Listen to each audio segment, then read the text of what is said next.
Shalom, selamat sore Bapak-bapak Ibu semua, para followers yang setia dari akun Instagram CGC. Senang sekali bisa bertemu dengan Bapak Ibu semua. Apa kabar? Semoga kita dalam keadaan baik-baik saja. Hari ini kita akan kembali bersama-sama berdiskusi untuk membicarakan sebuah topik yang sangat luar biasa. Ini adalah sebuah topik yang merupakan apa yang kita alami dalam kehidupan sehari-hari, namun terkadang kita tidak menyadarinya sehari-hari, tapi tidak menyadari. Nah, ini tentu bahaya. Oleh sebab itu, hari ini saya tidak sendirian. Saya akan ditemani oleh moderator kita yang sudah sering melayani kita dan sering tampil, yaitu Bapak Inggof. Hari ini kita akan dibawa kepada satu ataupun diberikan satu penyingkapan oleh pembicara yang sangat luar biasa. Siapakah dia? Saya undang dulu rekan saya Pak Inggof ya, untuk kita bisa sama-sama ngobrol. Ada apa hari ini yang kita bisa sampaikan atau informasikan. Bapak Ibu jangan lupa tayangan ini ya. Shalom Pak Inggof. Hai, halo. Apa kabar, Pak? Ya, sehat-sehat Pak? Sehat, puji Tuhan. Senang banget kita Kelihatan bisa sekali. berdua tampil nih, Pak. Wah, kesempatan langka Wah, nih. itu pasti ada maksudnya. Nanti kita akan mention Oke. juga ya. Yes, Nah, yes. silakan sapa dulu nih para follower setia kita nih Pak Inggof nih. Silakan disapa dulu nih. Iya, shalom Bapak Ibu Saudara. Senang banget kita bisa jumpa lagi di Abatox Sabtu sore hari ini. Memang betul kata Pak Budiarto, ini memang event spesial khusus untuk hari ini ya Pak ya. Selain temanya Ya, yang luar biasa, temanya bagus banget, temanya relevan banget, dan itu memang kita hadapi sehari-hari, menyingkap tabir betul, penipuan dalam diri kita. Ada sesuatu yang betul. sedang menipu kita yang kita nggak tahu.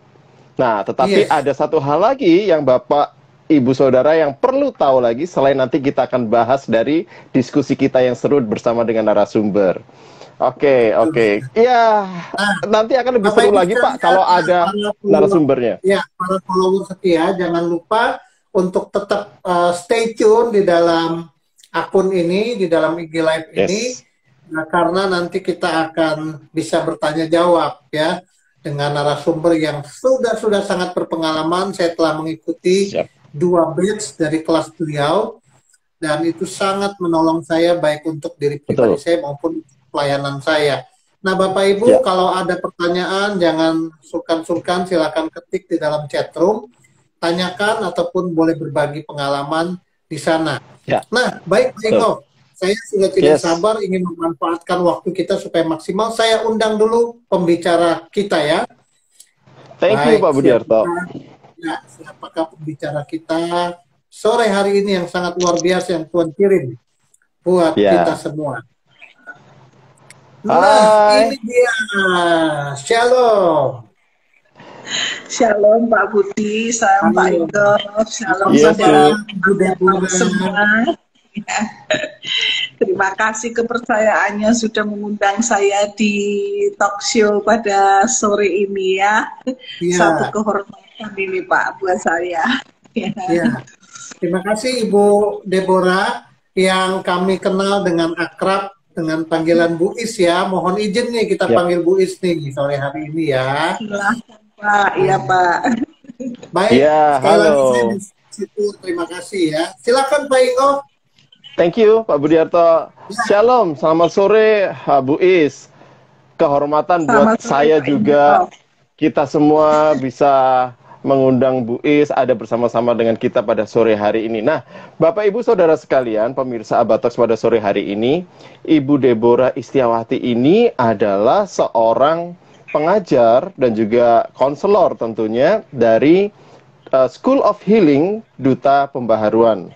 Jadi memang ini ada sebuah ministry yang sangat-sangat memberkati, bergerak di dalam bidang counseling, pemulihan hati, dan juga inner healing, sudah banyak sekali orang-orang yang dipulihkan, diberkati, diubahkan melalui apa yang ministry ini kerjakan. Dan tentunya Ibu Is, narasumber kita pada sore hari ini, akan berbagi satu kebenaran yang sangat penting yang kita perlu tahu semua tentang penipuan yang ada dalam diri kita sendiri.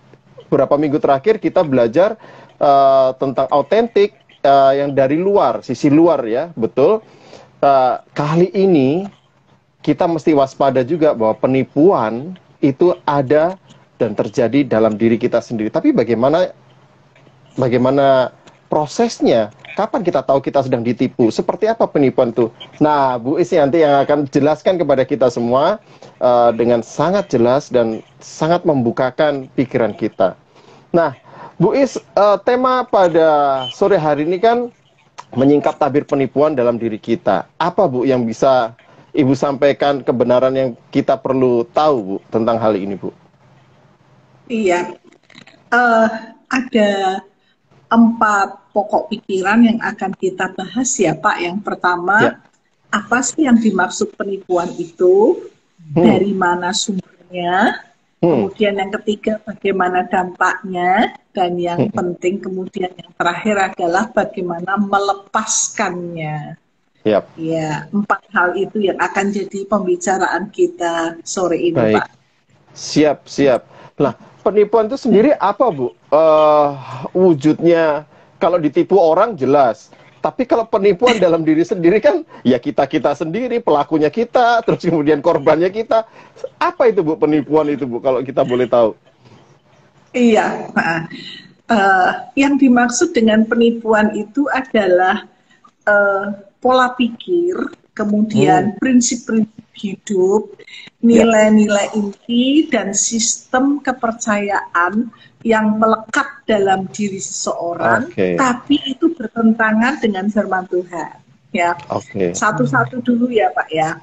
Jadi penipuan adalah pola pikir dulu. Kita lihat pola pikir dulu ya. Kita ini kan selalu mendapatkan masalah itu, kemudian kita kan bereaksi ya Pak ya. Nah, reaksi terhadap masalah itu membentuk sebuah pola pikir. Nah, sayangnya yang disebut penipuan itu, pola pikir itu bertentangan dengan firman Tuhan. Misalnya, karena orang tua saya mengatakan bahwa saya lahir sebagai anak yang tidak diinginkan, maka reaksi pola pikir saya yang melihat sikap dari orang tua yang tidak begitu mengasihi saya akan berpikir bahwa saya ini tidak layak, saya ini hina. Itu pola pikir ya Pak ya. Penipuan adalah pola pikir. Kemudian prinsip-prinsip. Ada prinsip-prinsip yang kemudian mengendap di dalam diri seseorang untuk bisa menjalani hidup, gitu. Misalnya, karena dia berkali-kali itu berada dalam hidup tekanan, maka ketika dia bisa mengambil keputusan sendiri dan membelanjakan apa yang dia miliki sendiri, walaupun harganya itu mahal, nggak apa-apa, yang penting happy. Nah, itu prinsip hidup. Yang penting happy, gitu ya. Jadi ada pola pikir, kemudian ada prinsip di situ. Nah, selain pola pikir dan prinsip, ada nilai-nilai inti yang dipegang. Nah, nilai inti yang dipegang itu dia sadar, saya anak yang tidak diinginkan. Berkali-kali saya hidup dengan tekanan. Jadi bagaimana saya menghadapi hidup ini, nggak kuat kalau terus-terus tekanan. Jadi saya mau happy dong, jadi saya bayar mahal. Entah bayar mahalnya itu dengan membeli teman, dengan menyenangkan teman, itu kan yang penting happy itu tadi. Nah, ada nilai inti yaitu kebohongan. Aslinya saya itu tidak diinginkan. Aslinya saya itu tidak layak lah buat mereka. Mereka baik sama saya itu karena saya membeli pertemanan, membeli perhatian, membeli kasih mereka. Nah, kebohongan. Lalu ada nilai yang dia anut. nggak apa-apa lah bohong itu demi kebaikan itu nggak apa-apa. Nah, ada nilai di situ. Dan terakhir terbentuklah sistem kepercayaan. Sistem kepercayaan itu mengatakan begini, sebenarnya saya tuh capek menjalani hidup yang ditolak terus-menerus. Ya. Orang tua saya saja menolak. Doa-doa saya kepada Tuhan juga tidak selalu dijawab. Hidup saya tuh selalu punya masalah. Lalu ada satu sistem kepercayaan, Tuhan itu kejam ya, Tuhan tidak mengasihi saya. Nah, jadi penipuan itu adalah pola pikir, prinsip, nilai-nilai, dan sistem yang melekat pada seseorang, tapi bertentangan dengan firman Tuhan. Itulah yang dimaksud dengan penipuan, Pak. Dan itu adalah peristiwa yang dihidupi sehari-hari. Ya, betul. Dan penipuan itu tidak disadari dan nampaknya itu tidak merugikan orang lain, namun merusak diri sendiri. Itu Pak, prinsip penipuan. Ini Bu, yang seringkali memang kita sering dengar ya. Yang penting kan kita nggak nyakitin orang lain. Yang penting saya nggak ngerugiin orang lain. Tetapi dia mungkin nggak sadar bahwa itu sangat merugikan diri sendiri ya Bu ya. Merusak diri sendiri.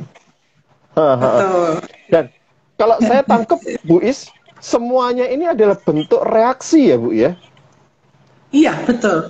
Jadi reaksi dari sebuah luka Pak. Jadi hidup manusia itu sebenarnya punya yang disebut inti masalah ya Pak.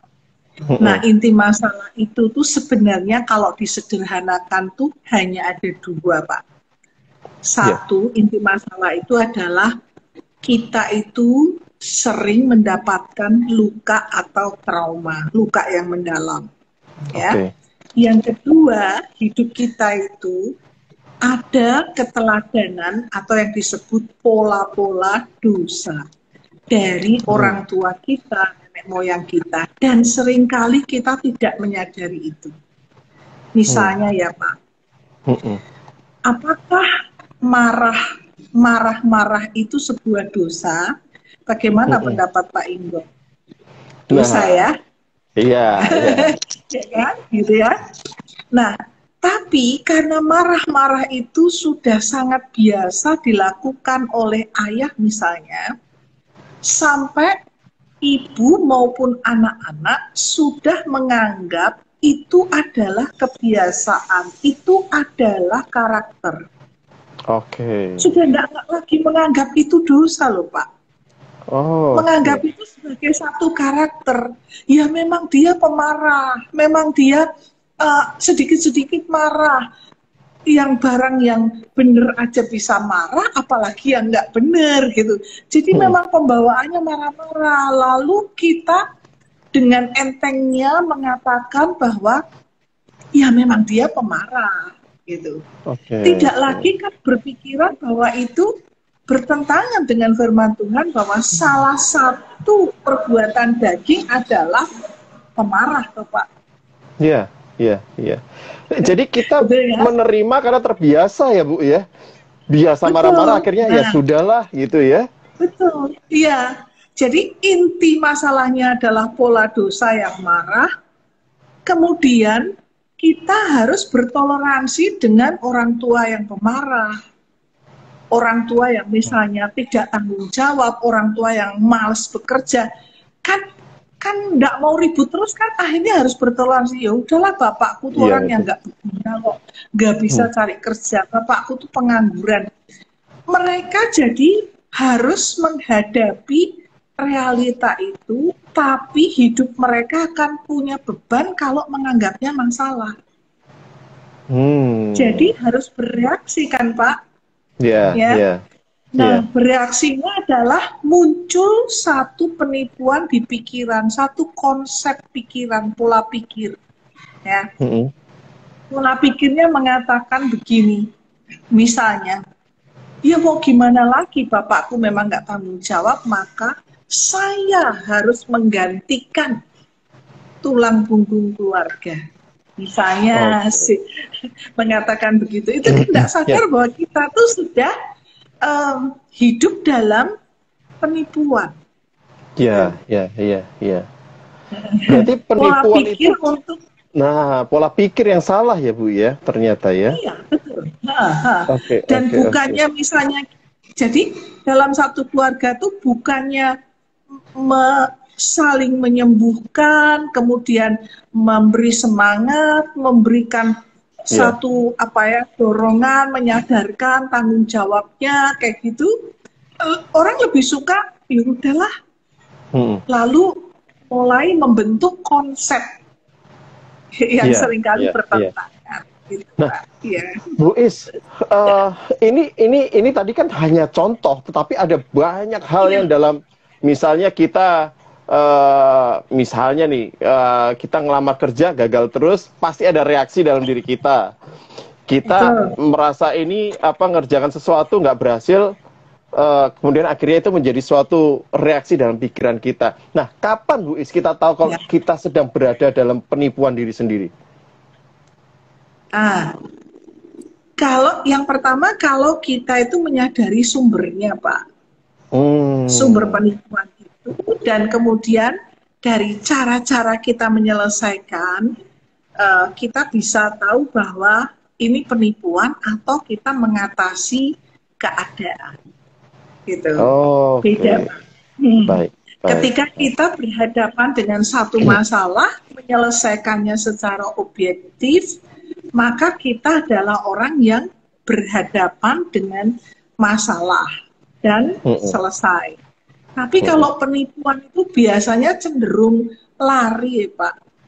Lari, oke. Cenderung lari dari realita. Cenderung Iya, apa iya, ya? iya. Membohongi untuk penerimaan realita yang Iya. ada. Pembenaran kali ya Bu ya, pembenaran Iya ya. betul. Ya, lebih tepat pembenaran. Pembenaran, Iya, iya, betul. pembenaran pada yang dibenarkan adalah konsep pikirannya loh Pak, bukan orang yang bermasalah loh ya. Iya, Bukan keadaan iya, yang iya. salah. Ini pembenaran Iya. pada konsep dirinya sendiri. Ya. Nah, menarik nih Bu, karena kalau pembenaran, kalau orang itu merasa yakin benar, tetapi kenapa ada perasaan bersalah? Kan kayak gitu ya Bu ya? Betul.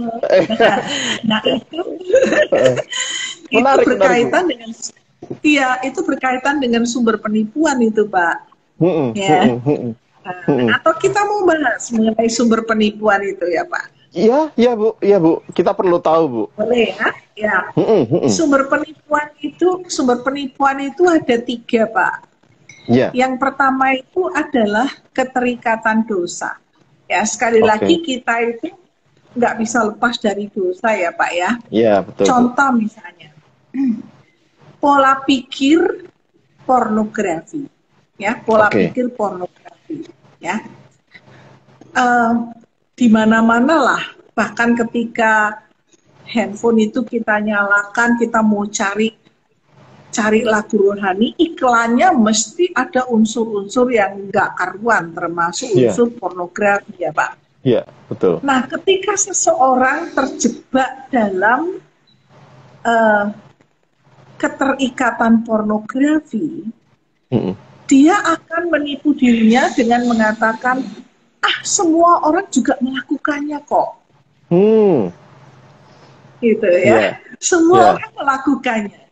Nah, jadi untuk menghibur dirinya bahwa dia bukan orang yang berbeda dengan kebanyakan orang, dia melakukan penipuan di pola pikir. Semua orang melakukannya, rasanya nggak ada orang di dunia ini yang tidak pernah terlibat pornografi. Apakah pendapat dia itu salah? Sama sekali tidak, Pak. Itu benar. Itu benar. Pola pikir bahwa semua orang melakukannya itu benar. Pola pikir itu betul. Menjadi salah, menjadi tidak betul ketika dihadapkan dengan kebenaran firman, Pak. Sebab firman itu tidak mengizinkan percabulan. Betul? Iya. Karena percabulan itu tidak akan mendapat bagian dalam kerajaan Allah.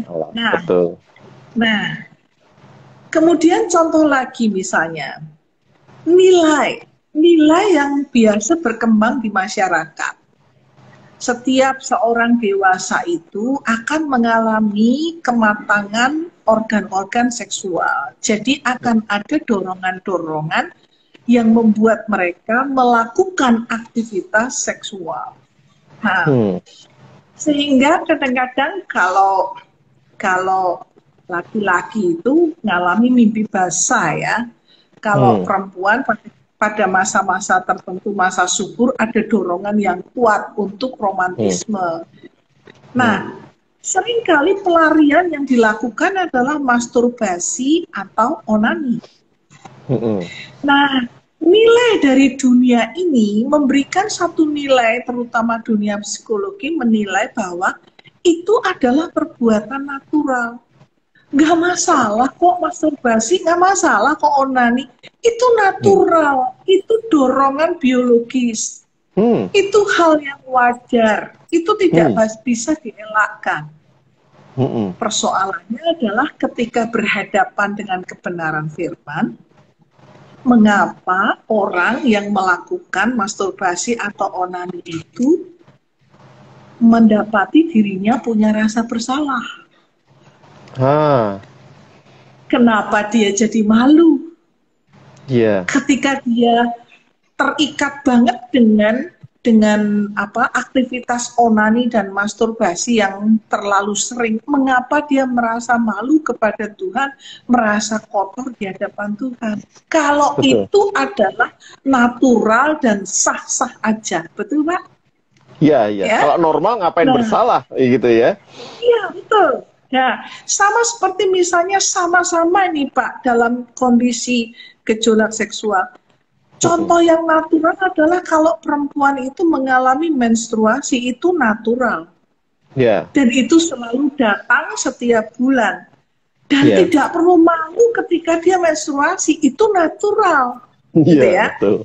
Nah, kalau masturbasi itu natural, kenapa para perempuan-perempuan itu merasa dia kotor? Nah, berarti itu kan nilai yang salah. Nilai yang salah, Pak.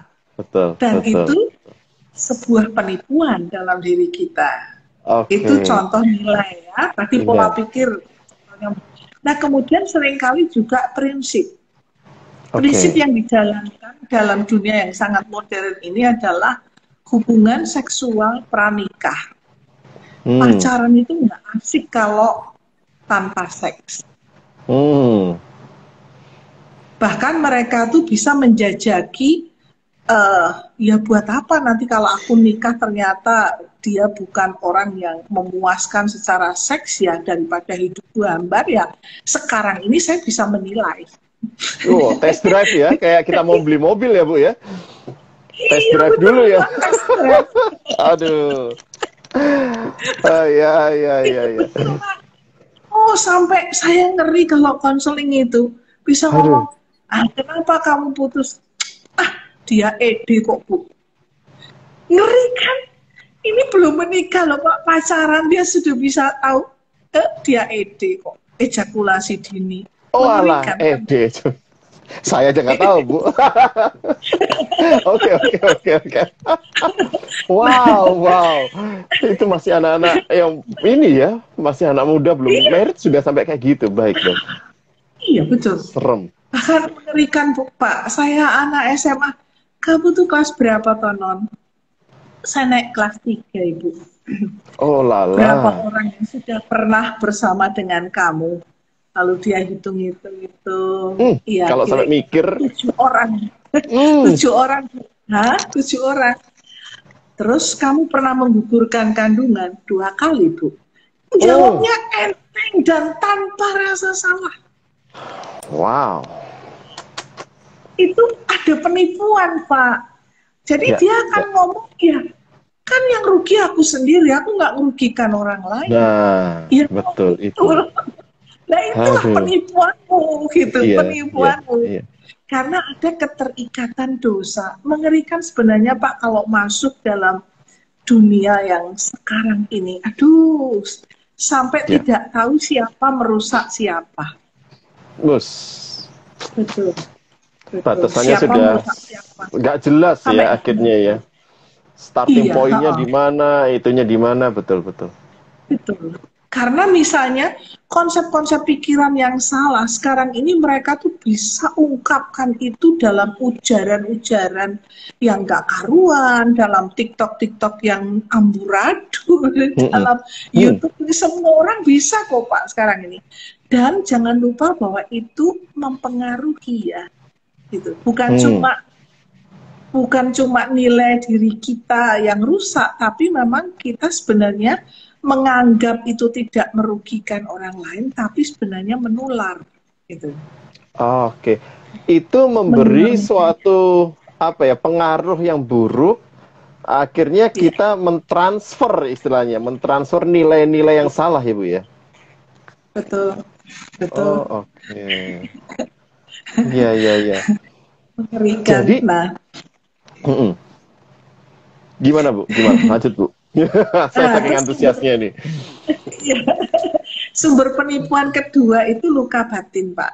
Jadi kalau Oh, tadi itu sumber penipuannya karena ada keterikatan dosa, tapi dia tidak ya. menganggap itu dosa. Jadi memoles dosa Mm-mm. untuk dirinya sendiri itu memolesnya menjadi satu tipuan yang suguhan di luarnya itu ini Iya. natural, ini Yes. umum, ini semua Ya. orang melakukan, begitu ya.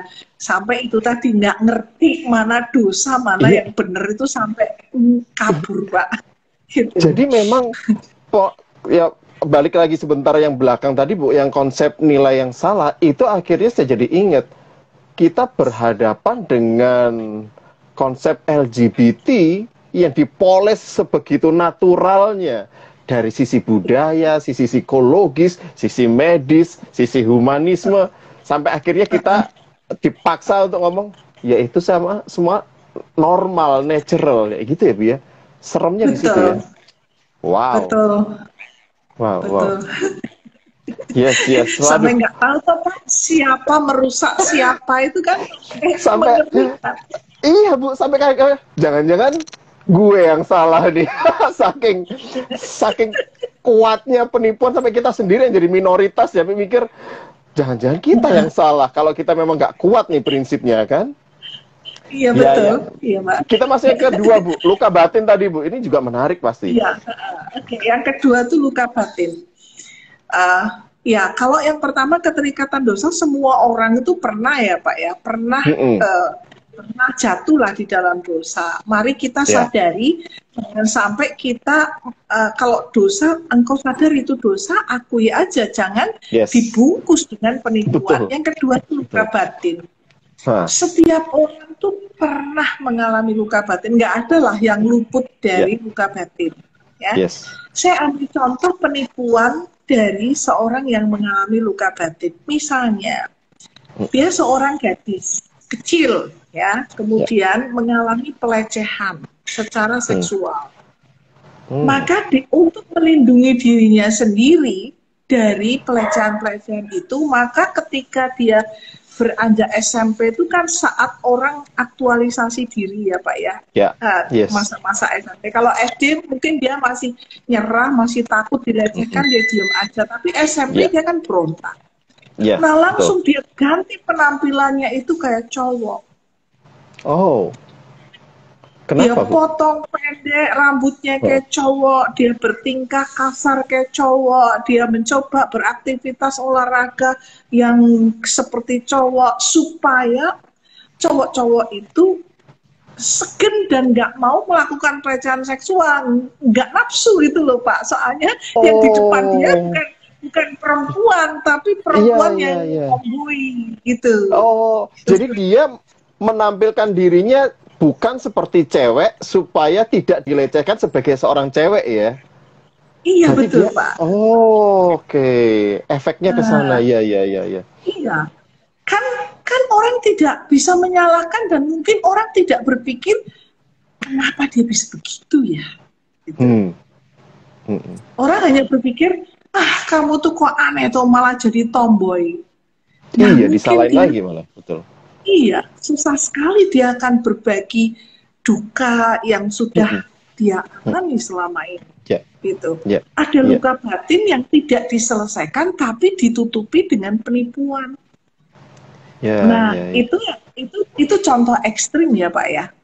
Ya. Nah, Ya. bagaimana dengan mereka yang luka batinnya itu dalam kondisi terpuruk, seringkali direndahkan orang karena dari ekonomi lemah, Ya. direndahkan orang karena dia dari keluarga yang amburadul, lalu dia Ya. berpenampilan sombong dan jaga image. Oke.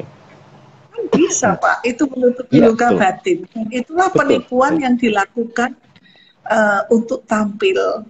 Nah, itu dari luka batin. Ya. Yes. Maaf, maaf. Ya. Nah, terus yang ketiga itu sumbernya itu adalah peristiwa yang menakutkan, Pak. Nah, Oke.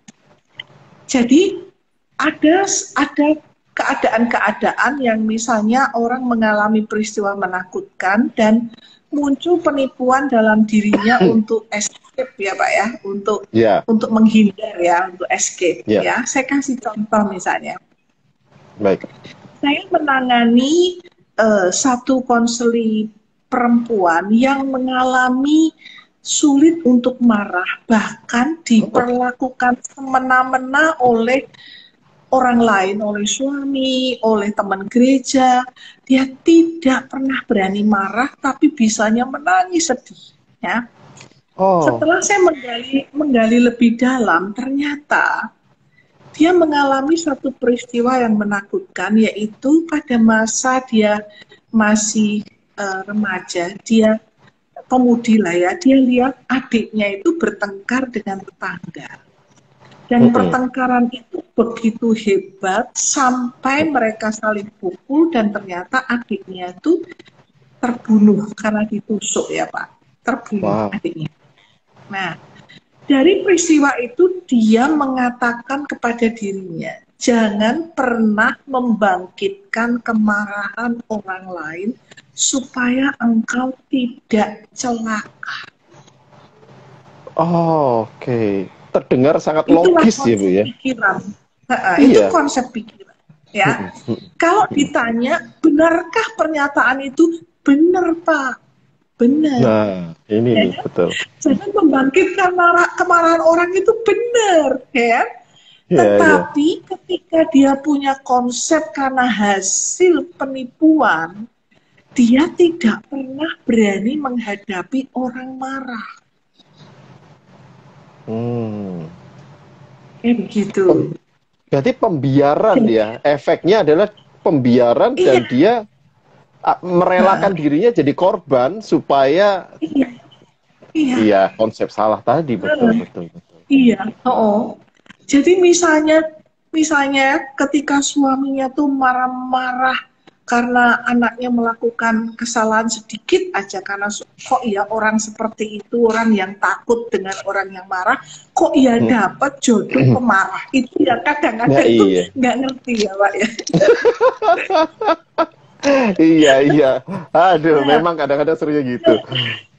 Nah, ketika dia melihat suaminya sudah mulai marah dan kepingin kemarahannya itu ditujukan kepada anaknya, dia akan pasang badan, sudahlah, aku yang salah, aku kok nggak kasih tahu anak, aku yang salah. Gitu loh. Iya. Itu apakah kayak mekanisme pertahanan diri ya, Bu ya? Supaya dia nggak celaka pada dasarnya ya, untuk mindsetnya di situ. Betul, dia ngeri melihat akibat dari kemarahan itu. Ya, misalnya ya, marah-marah karena orang melakukan kecurangan sampai dia harus rugi gitu ya. Sudahlah, nggak apa-apa. Berapa sih orang itu mencurangi kamu? Sudah aku ganti dan udah kamu nggak usah marah. Nah itu kan nggak bener, Pak. Oke. Nah, Bu Is, ini menarik. Konsep umumnya mengalah itu kan baik. Nah, sampai pada titik mana ini menjadi tidak baik, Bu? Karena kan udahlah ngalah aja, udahlah yang waras ngalah. itu umumnya dinilai baik, tapi ternyata pada satu titik kita mesti sadar apakah ini penipuan ya. Ya, sampai mana Bu kita tahu batasannya memang baik, tapi kalau sudah ekstrim jangan sampai jadi penipuan. Nah, kayak itu gimana kita baiknya? Jadi begini Pak, kata mengalah itu lebih pas kalau kita lakukan pada saat orang yang berkonflik dengan kita itu sudah sampai ke arah naik darah, emosional yang membahayakan, atau tanda-tanda yang mau menyerang. Sudahlah ngalah. Walaupun sebenarnya dia yang salah. Gitu. Tapi bukan seperti peristiwa yang punya latar belakang yang menakutkan ya Pak. Dia menghindar untuk semua kemarahan. Gitu. Nah, kuncinya di sini. Pokok semua kemarahan dia hindari ya. Dia tidak hadapi dan tidak selesaikan. Ya. Betul. Ya sama misalnya Pak, Bapak mengalami peristiwa menakutkan karena misalnya di Jakarta itu pernah ditodong di lampu merah tertentu begitu ya. Betul. Yes. Kemudian Bapak akan membuat konsep selamanya tempat itu tuh tempat yang tidak aman. Lalu Bapak tidak akan pernah mau lewat situ. Ya, betul. Dan berputar itu. Iya, betul. Kita ada sering bedanya toh, Pak? Kita pernah masalah sama si A. Akhirnya udahlah nggak mau sama sekali sama si A. Apapun urusannya nggak mau aja. Oh, seperti itu ya jadi masalah ya, Bu ya. Baik, oke. Itu sumber penipuan. Nah, jangan lupa Pak, buat kita orang-orang percaya, kita itu sadar bahwa sumber penipuan itu bukan datang dengan sendirinya, ya. Siapa yang bekerja di situ jelas ada campur tangan si jahat. Iya, betul. Tipu daya ya Bu ya. Ya, jadi si jahat itu membisikkan di pola pikir kita hal-hal yang sebenarnya bertentangan dengan firman. Si jahat itu mengolah emosi kita untuk jadi sakit pada saat kita luka batin. Si jahat itu menteror dengan ketakutan pada saat kita mengalami peristiwa yang membuat kita syok. Ya. Ada campur tangan si jahat yang memutar balikan kebenaran tentang firman. Iya, betul. Bapak ingat kinerja si jahat pada saat manusia pertama jatuh dalam dosa? Iya, Adam Hawa Ibu ya. Iya. Apa yang Tuhan perintahkan kepada mereka, Pak? Tentang taman ini. Semua buah boleh kamu makan, kecuali yang di tengah itu pohon pengetahuan baik dan buruk. Jangan kamu pegang, apalagi kamu makan. Maka kamu akan mati. Pada hari kamu makannya, kamu akan mati. Itu perintah Tuhan, Bu. Tapi pada saat Hawa memandang buah itu kelihatannya sedap untuk dimakan. Si iblis tidak ada masalah gitu kan. Iya. Iblis ngomong apa Pak sama Hawa? Sekali-kali kamu nggak akan mati kalau makan. Bahkan kamu akan menjadi sama seperti Tuhan. Wah, menggiurkan banget. Iya. Bahkan sebelum itu dia sudah mengutip kata-kata Tuhan, Pak. Kalau Allah berkata, semua buah dalam taman ini boleh kamu makan, kecuali yang di tengah. Kalau iblis mengutip yang sama, bukankah Tuhan berfirman, semua buah dalam taman ini tidak boleh kamu makan? Oh, dibalik kayak gitu sama iblis ya? Iya, Pak. Wah.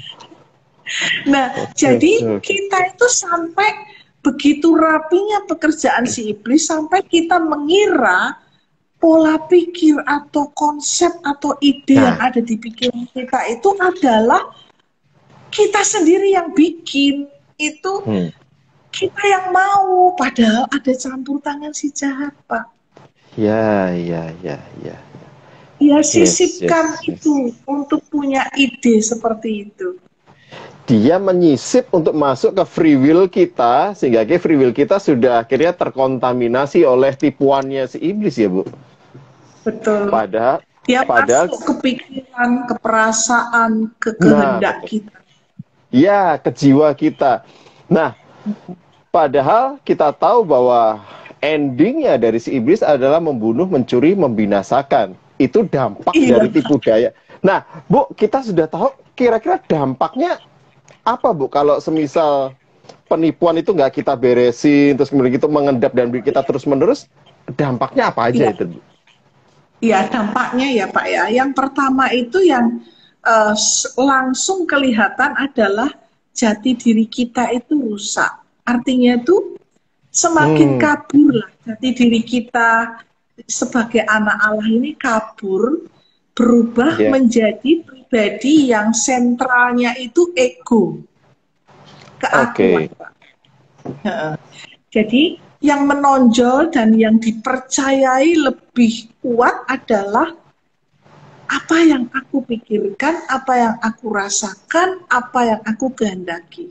Rusak jati diri. Jiwanya rusak juga ya, pikiran, perasaan, kehendak ya, Bu ya? Iya, dulunya kan kita sentralnya itu kan maunya setelah kita lahir baru kan sentralnya adalah Tuhan, Pak. Iya. Sentralnya berubah sekarang. Kita menyerahkan kehidupan tubuh kita itu untuk berkenan di hadapan Tuhan. Kita bawa seluruh kehidupan kita itu menjadi korban Roma 12 ayat 1 dan menjadi alat kebenaran Roma 6 ayat 7 dan seterusnya, ya kan? Tapi sekarang ini kita yang menggunakan, kita yang mengendalikan, kita jalan menurut sistem kepercayaan kita, menurut nilai kita, dan bukan mengacu kepada kebenaran firman.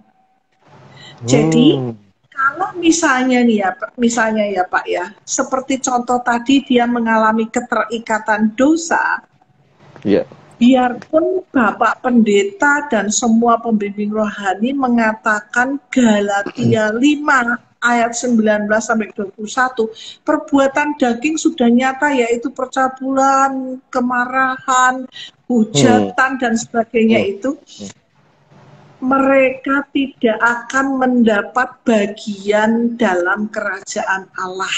Itu kan satu statement yang mengerikan, Bapak. Sudah satu pilihan toh bahwa betul-betul Allah tidak ada tawar-menawar 50% karena kamu masih manusia, nggak apa-apa kamu daging, 50% ingat Tuhan, nggak begitu loh.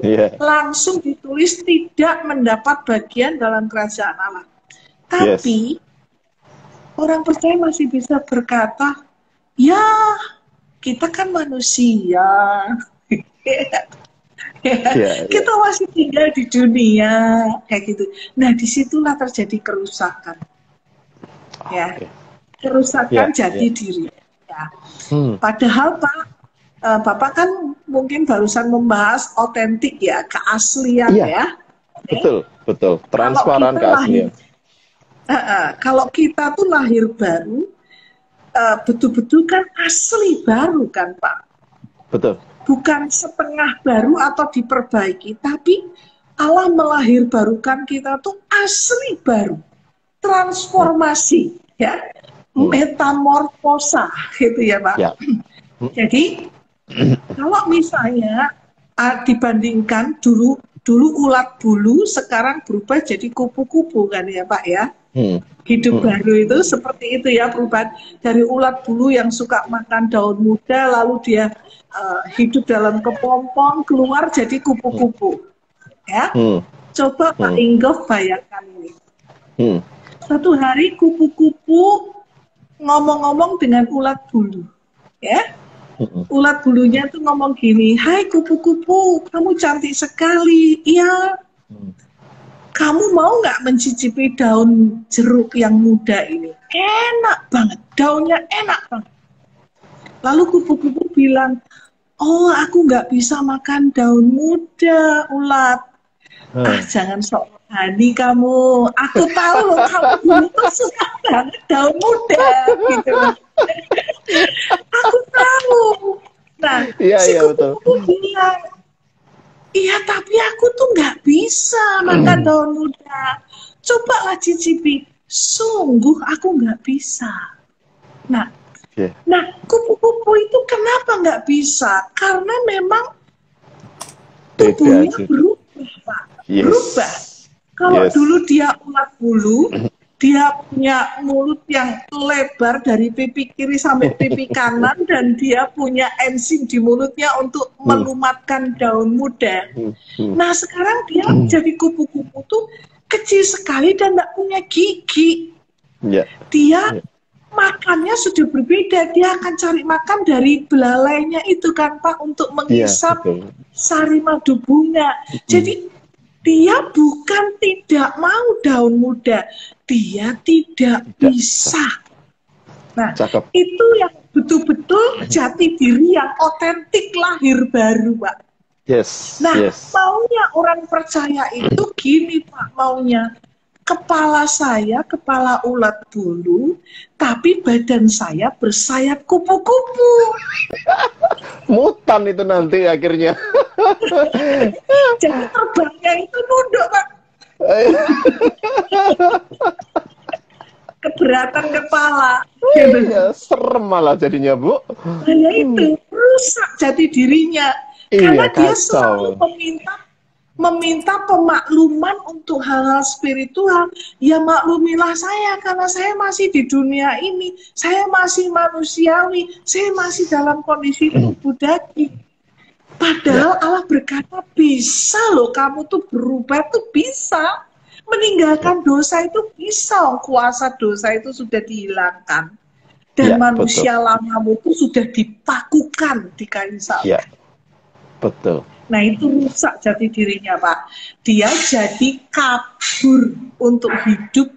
Aku ini gimana ini? Ikut Tuhan yang nggak sepenuhnya, ikut dunia yang nggak sepenuhnya. Nah itu yang suam-suam kupu itu begitu itu, Pak. Iya, itu nanti dilepeh sama Tuhan kan katanya. Iya betul.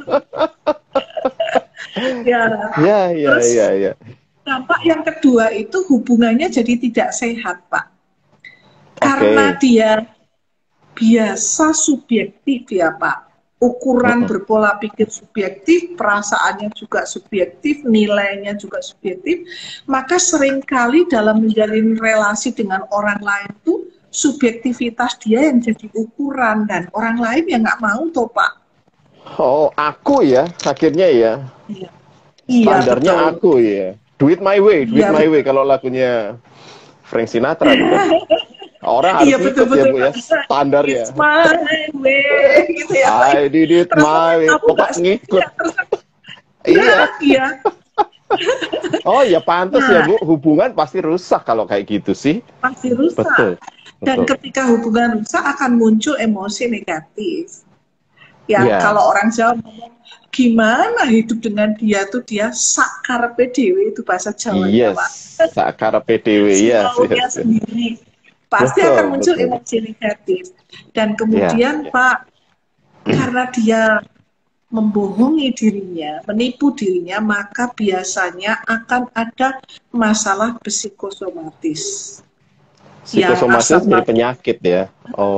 Penyakit yang terjadi pada tubuh, entah asam lambung naik lah, pikiran berat lah, vertigo lah, karena terlalu banyak kebohongan-kebohongan dalam diri sendiri. Ini sekali lagi bukan merugikan orang lain loh, Pak, tapi dia membohong, menipu dirinya dengan konsep-konsep yang keliru. Salah. Gitu. Yes. Jadi dia punya tekanan-tekanan, jadi sudah dia tuh keliru, ditekan oleh dirinya sendiri. Jadi sekaligus dia menghukum dirinya sendiri. Ini saya pernah baca istilahnya silent killer ya, Bu ya. Mati karena emosi-emosi ya, emosi-emosi dalam diri yang nggak beres, akhirnya jadi penyakit-penyakit yang mematikan. Nah, Bu, kalau kita sudah tahu apa asal mulanya, dampaknya, pertanyaan pentingnya itu gimana kita bisa menang atas penipuan ini, Bu? Jalan keluarnya Iya, gimana ya kita? iya. Prinsipnya toh Pak, Hmm, kita harus melepas, rela melepas penipuan itu. oke. Dan kalau rela melepas, itu berarti kita harus minta tolong acuan yang benar. Ya kan Pak? Kalau saya Hmm, salah, kalau saya tertipu, yang benar itu mana? Kan hmm, harus hmm, ada standarnya Pak. Nah, hmm. standar kita itu ya diri Allah dan perkataan Allah Ya, betul. gitu. Jadi langkahnya adalah renungkanlah ketidaksesuaian antara apa yang engkau pahami di dalam Tuhan, kebenaran-kebenaran Tuhan dengan apa yang kamu lakukan. Gitu. Ya, ya, ya, Pasti ya, tidak betul. sesuai. Kalau engkau betul-betul paham kebenaran firman Tuhan, ternyata apa yang kau pahami itu berbeda dengan apa yang engkau lakukan, nah engkau mengalami penipuan. Oke, Gitu. Jadi berarti merenungkan. berarti memang kita harus tahu pijakannya itu kemana kita. Harus pada firman Tuhan Betul. ya. Kalau enggak, Iya. dengan senang hati si jahat akan masuk kasih standar-standar yang berbeda ya Bu ya. Sampai akhirnya Iya, kita mikir, oh betul. ya benar juga, oh normal, oh Iya. boleh, oh gini. Uh, Ya, ya, ya. iya, Ya. makanya si jahat menyisipkan kata dari kalimatnya sama persis, cuma dia sisipkan satu kata aja, tidak. Iya, Dia ngomong boleh, dia ngomong tidak boleh, gitu. iya, iya, betul, betul, Ya betul. sama ketika Tuhan ngomong tidak boleh, dia akan tip X yang tidak menjadi boleh. Boleh. Iya, iya, Iya. iya. Nah, Dibalik otomatis semuanya. toh, Pak, kalau Ya, ya otomatis kita tuh bisa bercermin tentang yang benar sama enggak kalau kita sendiri makan kebenaran firman Tuhan itu dengan benar, ya kan Pak? oke. Nah, kalau kita sendiri nggak suka makan kebenaran firman, ya mau bercermin dari mana, Pak? Iya. Nutrisinya nggak ada ya Betul Bu, kan? gizi firman Tuhannya nggak Iya, ada. iya, betul. Iya, imun kita Padahal Pak, rentan.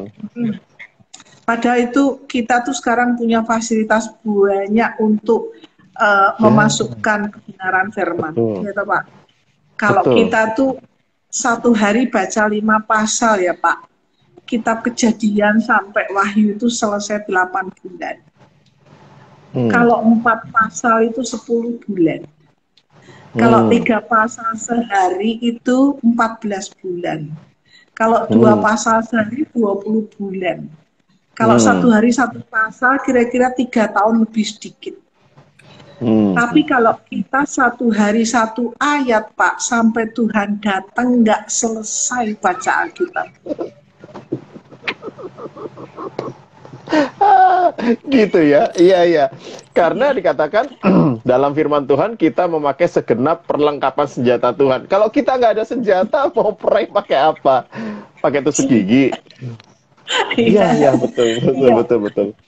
Mau merenungkan itu pembandingnya apa? Iya. Bahan Gitu loh, renungannya Pak. nggak ada, Bu.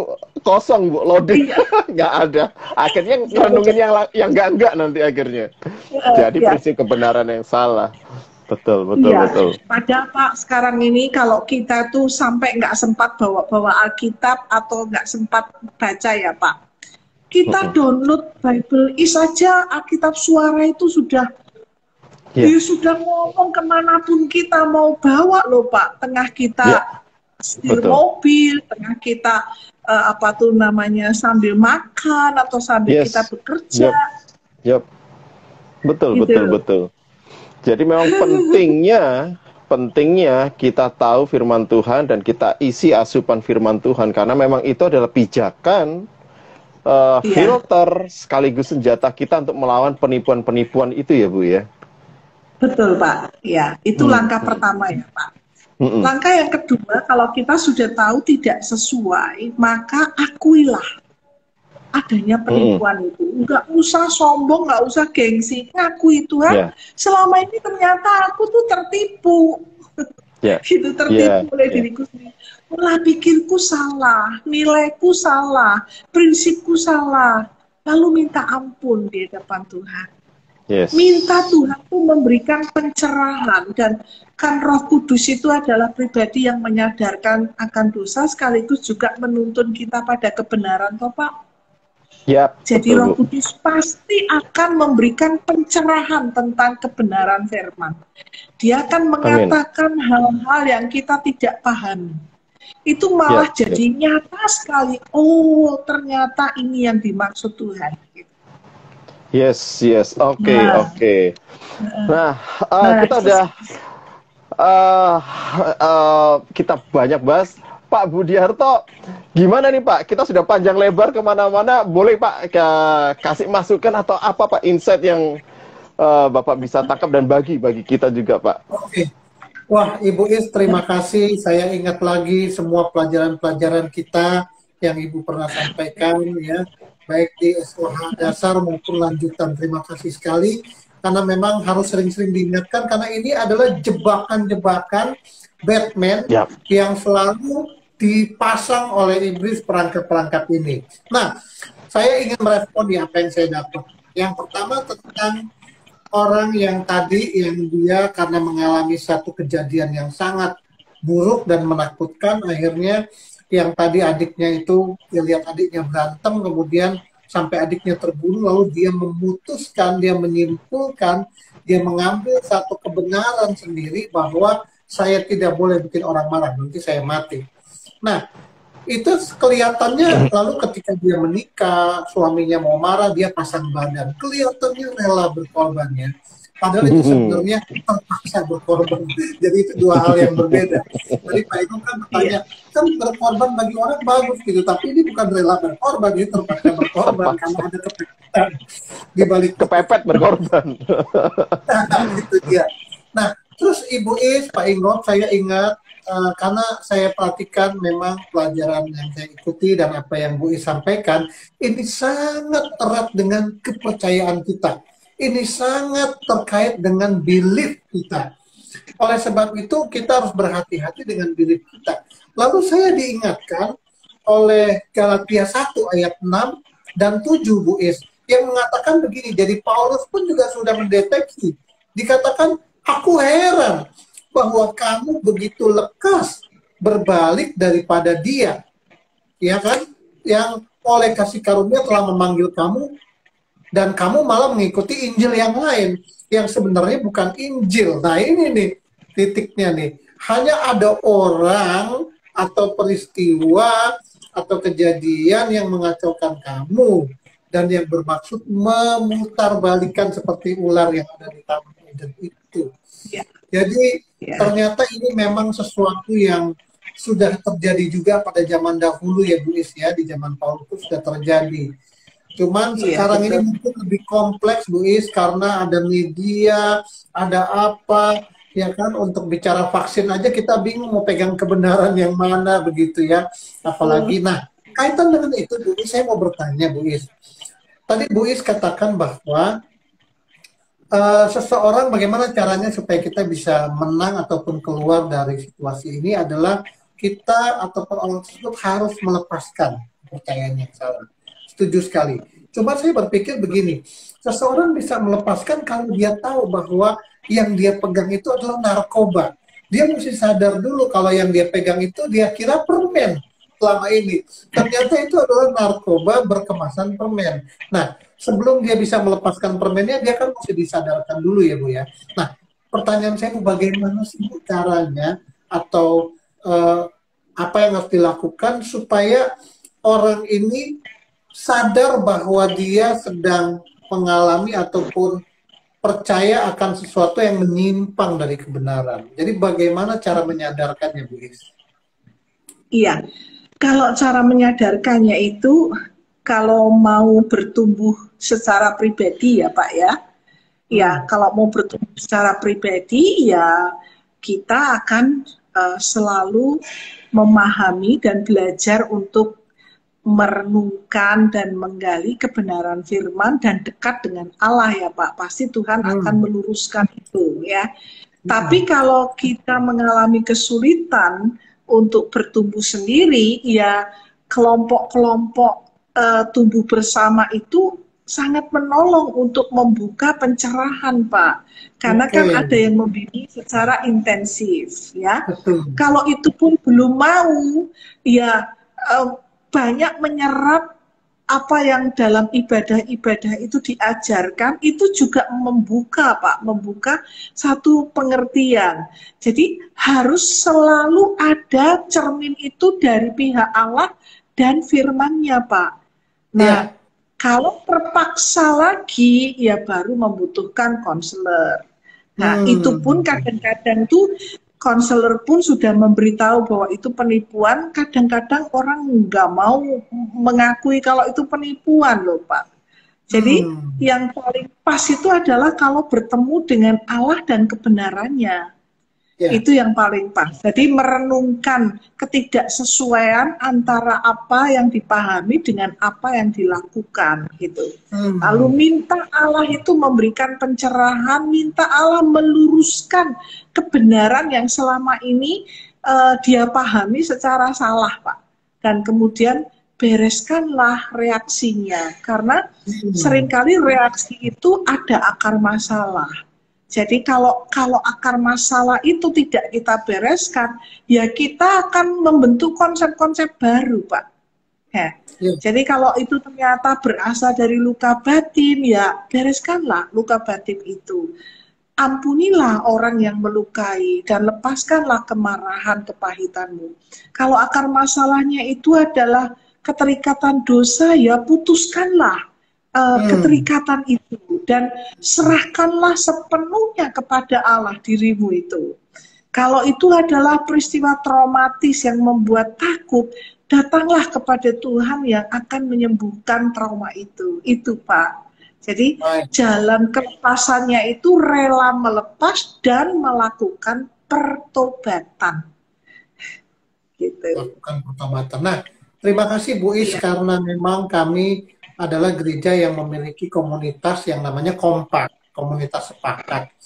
Jadi memang ketika seseorang menyendiri ya Bu ya, ini pun menyendiri pun, independen pun juga penyakit tersendiri nih, yang namanya hikikomori ya kalau di Jepang itu. Dia menarik diri dari keramaian, sudah punya kepercayaan yang salah, tidak ada yang memasukkan kebenaran yang sesungguhnya. Tambah lagi kalau dia tidak bergantung pada Roh Kudus, waduh bisa amblas lah ini semua.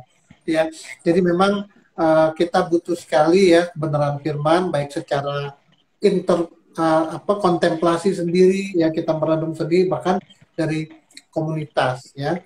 Baik, apakah masih ada hal yang ingin disampaikan Bu Is sebelum nanti Bu Is akan closing dengan closing statement? Saya rasa saya langsung closing statement aja ya, Pak. Baik, ya. Bu. Baik. Iya, oke. Jadi penipuan terhadap diri sendiri itu, Pak, jangan diabaikan.